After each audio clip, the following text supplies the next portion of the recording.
రేయి మొదటి జామున, జాము అంటే ఎన్ని గంటలు? రేయి అంటే ఎన్ని గంటలు? ఇవన్నీ కొన్ని బైబిల్ నుంచి కొన్ని లేఖనాలు మనం ఆలోచన చేసి ముందుకు సాగే ప్రయత్నం చేద్దాం. చూడండి, రేయి మొదటి జామున ప్రార్థన చేయడం ఎలా అని కొందరు అంటారు. రేయి మొదటి జామున అంటే ఉదయం 3 గంటలకు లేచి, 6 గంటలకు లేచి అని అంటారు. సరే, నేను కాదనట్లేదు. అసలు వాక్యం ఏం సెలవిస్తుంది? మనకైతే జ్ఞాపకం చేసుకుందాం. మనకొక దినము రాత్రి 12 నుంచి ఆరంభించబడతది. రాత్రి 12 దాటితే ఒక దినము గడిచినట్టు అవుతది. రాత్రి 12 అయితే ఒక దినము గడిచినట్టు అవుతది. మరి యూదులకెప్పుడు అంటే యూదులకు సాయంత్రం 6 గంటల నుంచి ఒక దినం స్టార్ట్ అవుతది. మీరు ఎక్కడ చూస్తారు అంటే ఒక మాట చెప్తాను చూడండి. యేసు ప్రభును సిలువ వేసేటప్పుడు 6 తర్వాత ఒక దినంలోకి వెళ్ళిపోతారు ఇక ఆళ్ళు. అక్కడ మీకొక రిఫరెన్స్‌లు మీకు కనబడతా ఉంటాయి. మరి మనకెప్పుడు అంటే రాత్రి 12 దాటిందంటే ఒక దినంలోకి మనం వెళ్ళిపోతాం. కాబట్టి రాత్రి 12 గంటలు, ఉదయము 12 గంటలు. ఈ 12, 12 కలిస్తే ఎంతంటే 24. ఈ 24 గంటలు కలిస్తే ఒక దినము. ఇప్పుడు మనకు మొదటి జాము ఎప్పుడు అని మనం ఆలోచన చేయాలి ఇప్పుడు. మరి యూదులకు మొదటి జాము ఎప్పుడు? అంటే 6 గంటలకు, సాయంత్రం 6 గంటలకు వారికి సాయంత్రం 6 గంటలకు. మరి మనకెప్పుడు అంటే మనం లేఖనాలను ఆలోచన చేసి చూద్దాం. చూడండి, యోహాను సువార్త 11వ అధ్యాయము 9వ లేఖన భాగంలో ఈ రీతిగా రాయబడి ఉంది, చూద్దాం. యోహాను సువార్త 11వ అధ్యాయము 9వ లేఖన భాగము నేను చదువుతున్నాను, మీరు చూడండి. అందుకు యేసు, పగలు 12 గంటలున్నవి గదా. ఎన్ని గంటలంట? పగలు ఎన్ని గంటలు? 12. మరి రాత్రి 12. 12, 12 24 గంటలు.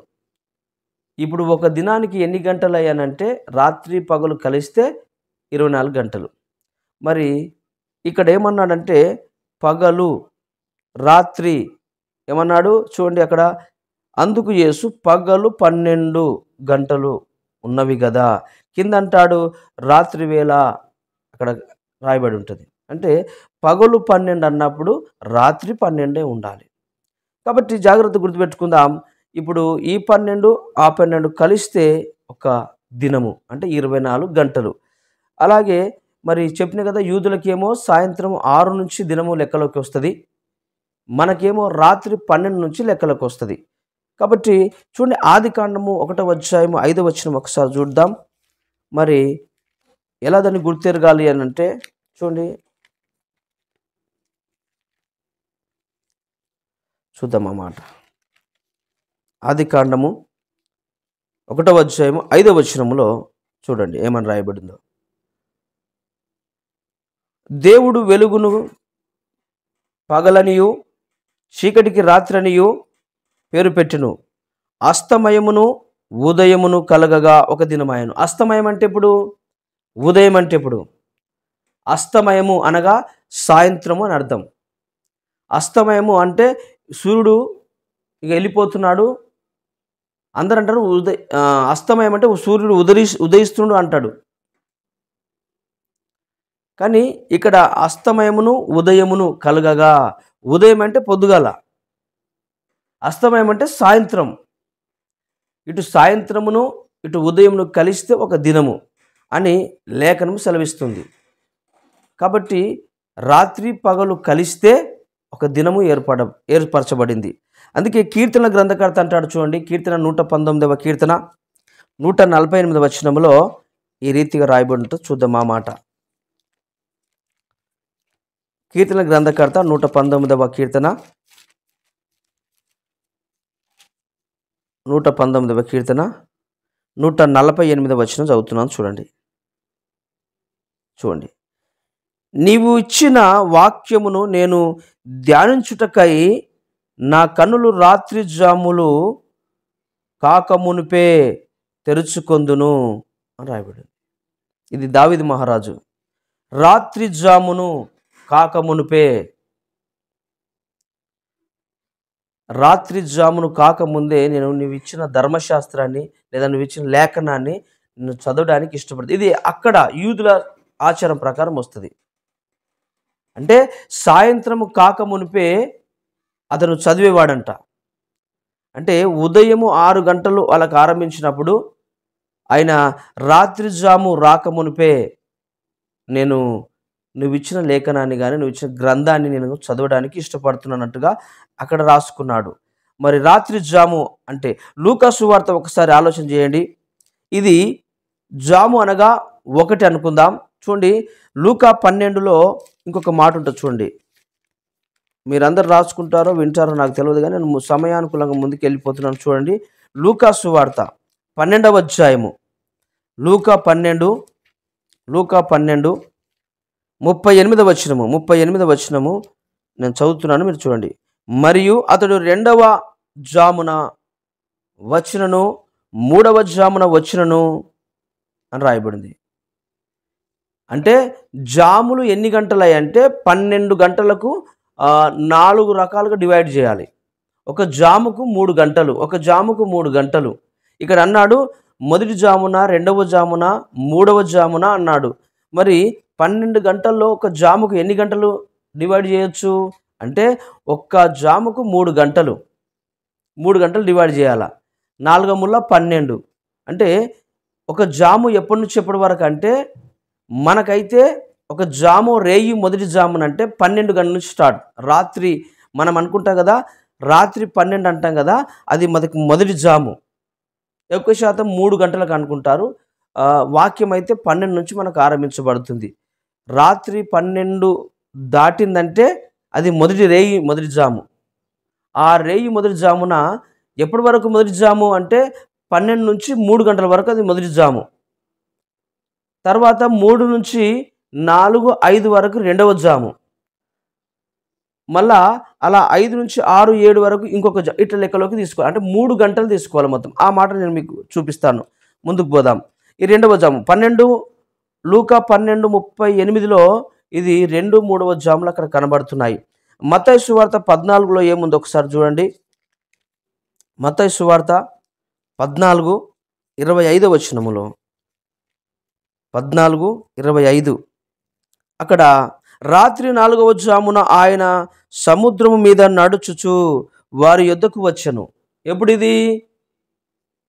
రాత్రి జామున.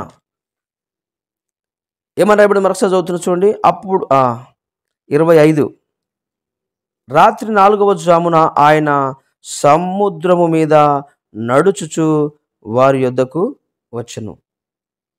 ఇది ఎప్పుడు వస్తుంది తెలుసా? 4వ జామున అంటే యూదుల ఆచారం ప్రకారము మనం ఆలోచన చేస్తే ఇది మనకు 6 గంటల నుంచి ఆరంభించబడుతుంది వాళ్ళకు. ఉదయము అంటే సాయంత్రం 6కు ఆయన సముద్రం మీద నడుచుకుంటూ వచ్చినట్టుగా చూస్తున్నాం. కాబట్టి ఇవన్నీ ఎలా సంబోధించవచ్చు అని మనం ఆలోచన చేస్తే మీరు అక్కడ నేను ఒక మాట చెప్తాను చూడండి. ఇంకొక మాట మార్కు సువార్త 6:48 ఒకసారి చూడండి. 6:48 ఇవన్నిటి చదివి, ఎందుకంటే రాసుకుంటారో చూస్తారో ఒకసారి, అందుకే టకటక చదివిపిస్తున్నాను. మార్కు సువార్త 6వ అధ్యాయము 48వ వచనం ఒకసారి చూడండి నాన్న. మార్కు సువార్త 6వ అధ్యాయము 48వ లేఖన భాగము. అప్పుడు వారికి గాలి ఎదురైనందున దోణి నడిపించుటలో వారు మిక్కిలి కష్టపడుచుండగా ఆయన చూచి రాత్రి ఇంచుమించు 4వ జామున సముద్రం మీద నడుచుచు వారి యొద్దకు వచ్చి వారిని దాటిపోవాలని ఉండెను. ఇది 4వ జాము. 4వ జామున ఆయన వారి దగ్గరికి వచ్చినట్టు, వారిని రక్షించినట్టుగా మనము చూస్తున్నాం. ఇవి జాములు. ఒక రాత్రికి 12 గంటలంటే, ఒక పగలుకు 12 గంటలంటే మొత్తం 24 గంటలు. మరి ఒక జాముకు ఎన్ని గంటలని మనం ఆలోచన చేస్తే, మొదటి జాము సాయంత్రం 6 నుంచి రాత్రి 9 గంటల వరకు ఒక జాము. 2వ జాము రాత్రి 9 నుంచి 12 గంటల వరకు. తర్వాత 3వ జాము 12 నుంచి రాత్రి 3 గంటల వరకు. ఇది 4వ జాము, 3వ జాము. మరి 4వ జాము ఉదయము 6 నుంచి మనం రాత్రి 3 నుంచి ఉదయం 6 గంటల వరకు ఒక జాము. మరి ఇదేమో యూదుల ఆచారం ప్రకారం. మనకెప్పుడు మొదటి రేయి జాము అంటే మనకేమో 12 గంటలకు ఆరంభించబడుతుంది. మనం ఎప్పుడు ప్రార్థన చేసినా, ఎప్పుడు దేవుని స్తుతించినా, మనము ఆ లేఖనాలు బైబిల్‌లో ఉన్నది చూపిస్తాను. మనం ఎప్పుడు చేయాలంటే ఇంచుమించు 12 నుంచి ఆరంభించాలంట. 12 గంటల నుంచి ఆరంభించాలంట. అది మంచిదంట. అది రేయి మొదటి జామున ఆ లేఖనం మనకు బైబిల్‌లో ఉంటది చూపిస్తానిప్పుడు. రేయి మొదటి జామున నీళ్లు కుమ్మరించినట్టుగా అనని ఉంటది. మరి రేయి మొదటి జాము ఎప్పుడు మనం అనుకుంటాం 3 గంటలకో, 4 గంటలకు లేచి ప్రార్థించమనుకుంటాం. కానీ మనకు మాత్రం దేవుని వాక్యం సెలవిస్తుంది రేయి మొదటి జామున మనకెప్పుడంటే రాత్రి 12 తర్వాత మనకొక దినం కౌంటింగ్‌లోకొస్తది.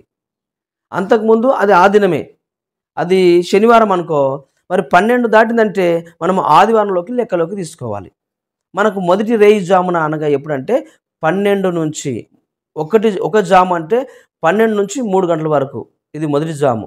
3 నుంచి ఇట్లా 3 గంటల గ్యాప్‌లోకి తీసుకొని రావాలా. ఆ మాట 12 నుంచి మనకు రాత్రి 3 గంటల వరకు మొదటి జాము. వాళ్ళకెప్పుడు మొదటి జాము అంటే సాయంత్రం 6 నుంచి రాత్రి 9 గంటల వరకు వారికి మొదటి జాము అది. ఎవరికి? యూదులకు. సాయంత్రం 6 నుంచి. అన్న నిజంగా ఉందంటే యేసయ్యను శిలువ మీద వేసినప్పుడు గుర్తుపెట్టుకోండి జాగ్రత్తగా యోహాను సువార్తలో ఉంటది, మార్కు మత్తయిలో ఉంటది. శిలువ మీద వేసినప్పుడు 3 అయితది, ప్రాణం విడుస్తాడు, 4 అయితది, 5 అయితది. ఒక వ్యక్తి అరితమయపు యోసేపు పోయి పిలాతు దగ్గరికి పోయి అయ్యా యేసుప్రభు ఆ దేహాన్ని నాకు అప్పజెప్పు అంటాడు. ఎందుకంటే చీకటి గమ్ముతుంది. ఇప్పుడు వారికి ఒక దినము కాబోతుంది. ఆ దినం గడిచిపోబోతుంది. ఉదయం కాబోతుంది. అందుకే 6 కాకముందే ఎందుకంటే విశ్రాంతి దినంలో పడిపోతారు కాబట్టి శనివారం విశ్రాంతి దినం వారికి. శనివారం దినం ఏ పని చేయొద్దు వారు. ఏ పని ముట్టొద్దు. ఏ వస్తువును వాళ్ళు పని చేయకూడదు కాబట్టి 6 కాకముందే యేసయ్యను శిలువ మీదకి దించి సమాధి చేసుకున్నారు. ఎందుకంటే ఆ శనివారం అంతా విశ్రాంతి దినము. మరలా ఆదివారము పెందల కడని లేచి మగ్దలేని మరియ ఉరికినట్టుగా చూస్తాం. కాబట్టి ఆ మాట మనం జాగ్రత్తగా గుర్తుపెట్టుకుందాం. మనకు రేయి మొదటి జాము ఎప్పుడు అనంటే మన టైం లెక్కలేసుకుందాం. 12 గంటల నుంచి 3 గంటల వరకు మొదటి జాము. మళ్ళా 3 నుంచి మనము తర్వాత ఇక్కడ టైం ఒక 3 గంటల గ్యాప్‌లోకి రావాలి మళ్ళా. ఆ టైంలోకి వస్తే మనకొచ్చేది ఎప్పుడంటే 12 నుంచి 3 వరకు, 3 నుంచి ఉదయము 6 గంటల వరకు. ఇది రెండవ జాము. నువ్వు ఏ జామున లేచి ప్రార్థిస్తున్నావు? రెండో జామా? మొదటి జామా? మొదటి జామ అయితేనేమో 12 నుంచి 3 గంటల వరకు. రెండో జామ అయితేనేమో 3 నుంచి 6 గంటల వరకు. మరి మూడవ జామ 6 నుంచి 9 వరకు. ఇట్లా మనం లెక్కలోకి వస్తే ఆ జాముల ప్రకారం మనం ముందుకెళ్ళిపోతాం. చూడండి బైబిల్ గ్రంథంలో ఇంకొక మాట చూపించిన ముందుకెళ్తాను. విలాప వాక్యములు 2వ అధ్యాయము 19వ వచనంలో ఒకసారి చూద్దాం. విలాప వాక్యములను త్వరగా చూద్దాం. మనము విలాప వాక్యములు పేజీ నెంబర్ 680లో ఉంటుంది చూడండి. 682లో ఉంటుంది విలాప వాక్యములు. ఒకసారి చూద్దాం నాన్న. 2వ లేఖనము 19వ వచన భాగం చదువుతున్నాను చూడండి. రైట్. నీవు లేచి రేయి మొదటి జామున మొర్రపెట్టుము, నీళ్లు కుమ్మరించినట్లు ప్రభువుని సన్నిధిని నీ హృదయమును కుమ్మరించుము. నీ పసిపిల్లల ప్రాణము కొరకు నీ చేతులు ఆయన తట్టు ఎత్తుము. ప్రతి వీధి మొగను ఆకలిగొని వారు మృత్యుల్లుచున్నారు. నేనేమంటున్నంటే రేయి మొదటి జామున అంటే మనకి ఎప్పుడిప్పుడు 12 నుంచి 3 గంటల వరకు. మనం ఎప్పుడు ప్రార్థన చేయాలి? ఇప్పుడు దీన్ని బట్టి మనం ఎప్పుడు ప్రార్థన చేయమంటాం? ఇప్పుడంటే మనం ఈ రోజు నుంచి ఒక తీర్మానం తీసుకుంటే రేయి మొదటి జామున ప్రార్థన అంటే 12 నుంచి 3 గంటల వరకు. రెండవ జామును 3 నుంచి 6 గంటల వరకు. 6 నుంచి మూడో జాము 9 గంటల వరకు. 9 నుంచి 4 జాము మళ్ళీ 12 గంటల వరకు. ఇది ఒక టైం ప్రకారం. కాబట్టి ఇప్పుడు మనం ఏం చేయాలంటే ఈ టైం ప్రకారం ప్రార్థన జూమ్లో లేచి ప్రార్థించుకున్న పర్వాలేదు. కానీ నీ వ్యక్తిగత జీవితంలో ఇక్కడనే వాక్యం సెలవిస్తుంది విలాప వాక్యంలో. ఏమని? మరొకసారి చదువుతున్నారు. నీవు లేచి రేయి మొదటి జామున మొర్రపెట్టుము, నీళ్లు కుమ్మరించినట్లు ప్రభు నీ సన్నిధిని నీ హృదయమును కుమ్మరించును. కాబట్టి కుటుంబముల కొరకు, బిడ్డల కొరకు, ఆర్థిక సమస్యల కొరకు, దేశాల కొరకు, సంఘాల కొరకు, అన్నిటి కొరకు నీకు మనసుంటే మార్గం ఉంటే ఒక్కసారి లేఖన భాగము అర్థం చేసుకొని, ఎందుకంటే మధ్యాహ్నము తర్వాతనే మంచి నిద్ర వస్తుంది.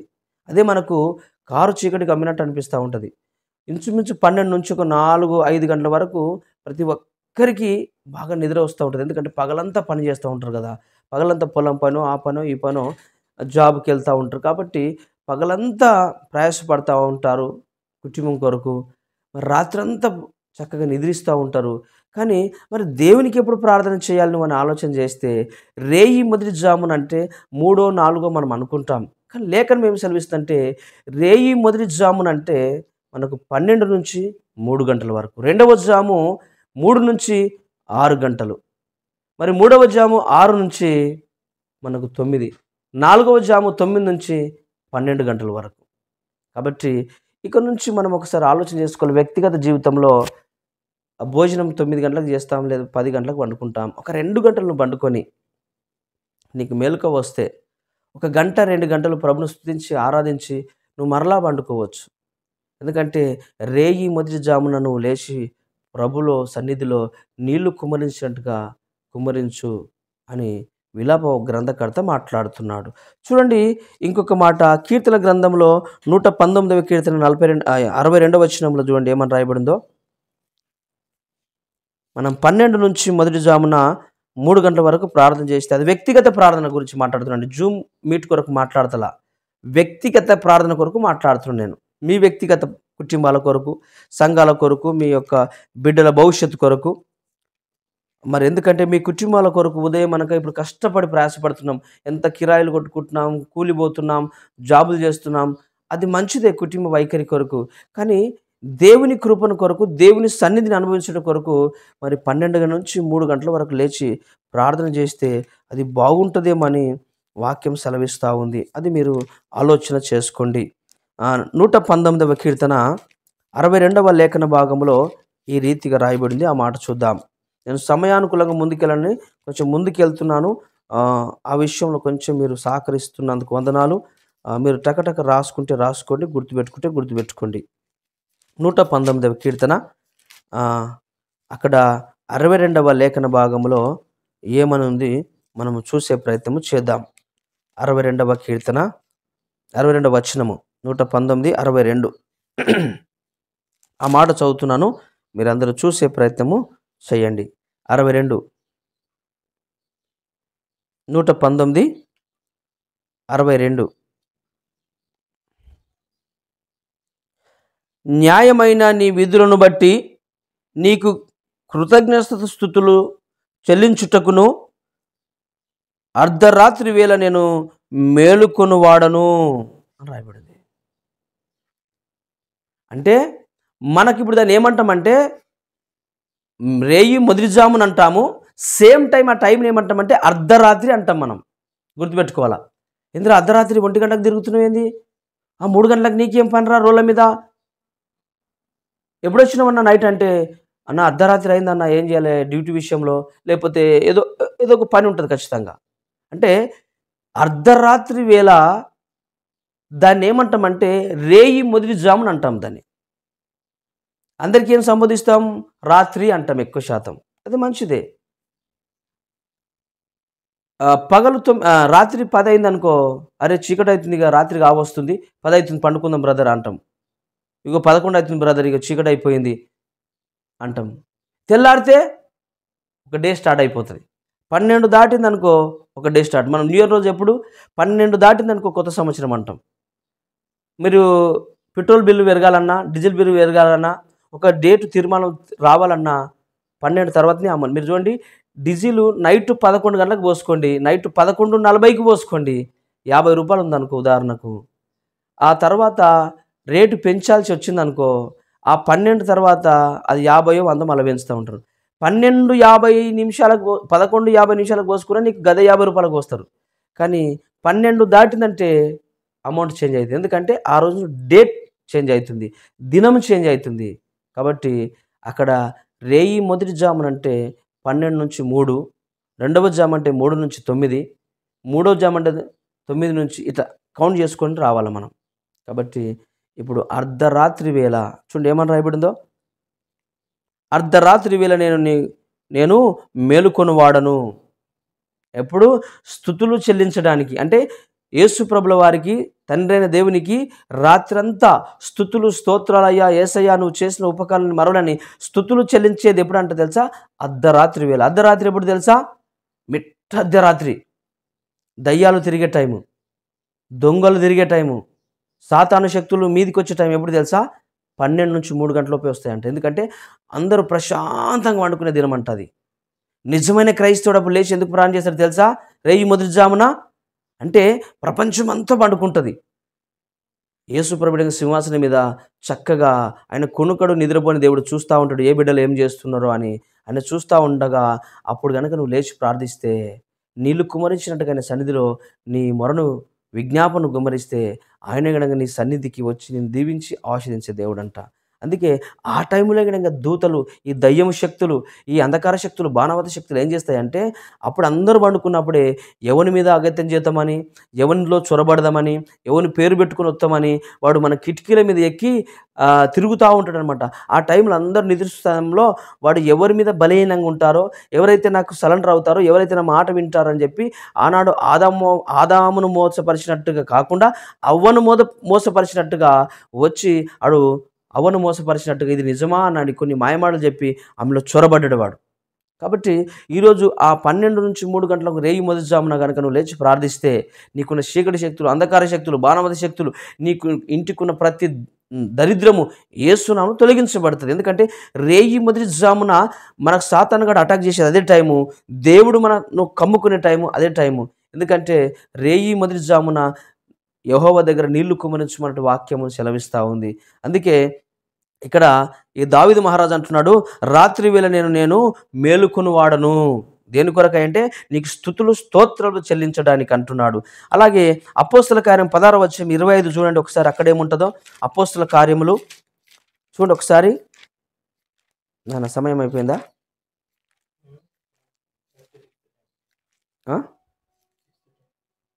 రైట్, ఒక 2 నిమిషాలు చూడండి, టకటక లేఖనాలు చూసుకున్నాను, సమయం అయిపోయింది. ఎందుకంటే సమయానుకూలంగానే ముందుకెళ్ళాలి. నేను చెబుతాను, రాసుకోండి త్వరగా.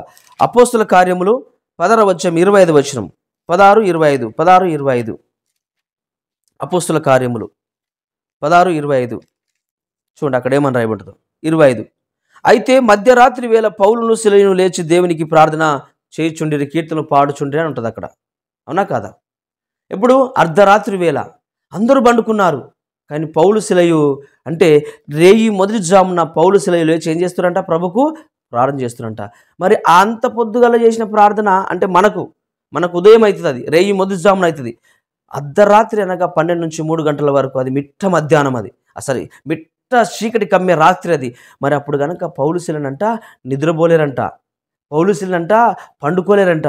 ఆ అర్ధరాత్రి వేళ లేచి ప్రభును స్తుతిస్తుంటే, ప్రభును ఆరాధిస్తుంటే భూకంపం కదిలిందంట, శరసాలు బద్దలైపోయిందంట.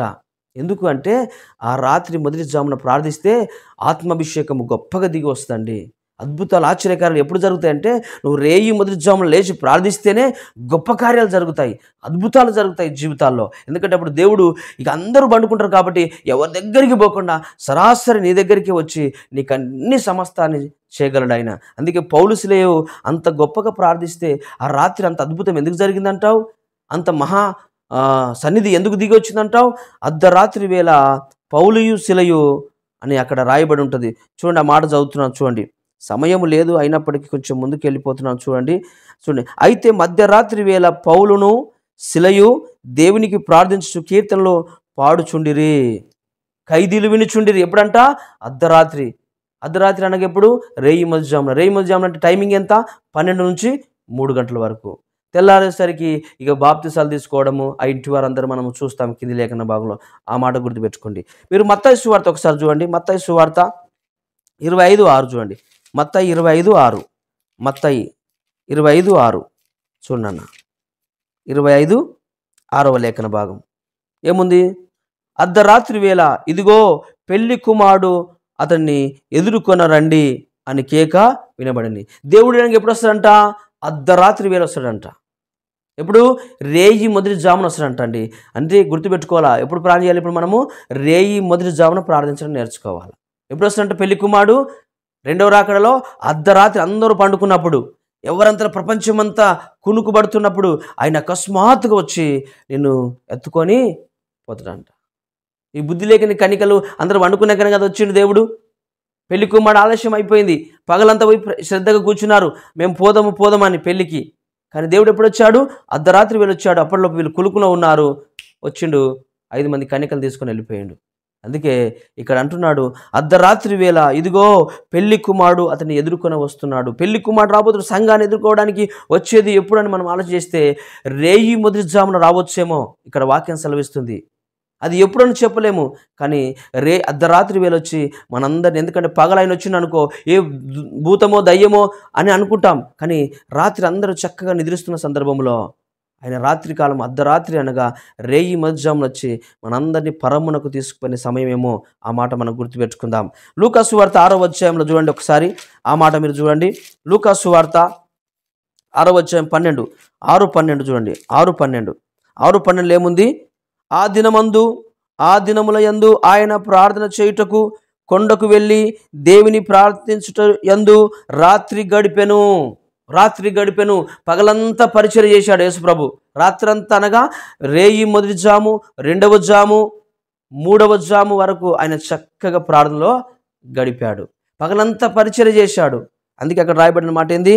ఆ దినముల యందు ఆయన ప్రార్థన చేయుటకు కొండకు వెళ్ళి దేవుని ప్రార్థించుట యందు రాత్రి గడిపెను అని ఉంది. రాత్రి అనగా 12 నుంచి 3 గంటలు మొదటి జాము, 3 నుంచి 6కు 2వ జాము. రాత్రి అంతా గడిపిండంట ప్రార్థనలో. అది ప్రభువైన యేసుక్రీస్తుల వారు. ఆ మాట ఇదే లూకా సువార్త 21:37 చూడండి. ఇదే లూకా సువార్త 21:21. నేను సమయం లేదు కాబట్టి రిఫరెన్స్ చూపించుకుని, ఇంకా 2 రిఫరెన్స్ ఉన్నాయి, చూసుకొని మనం ప్రార్థన చేసుకుందాం.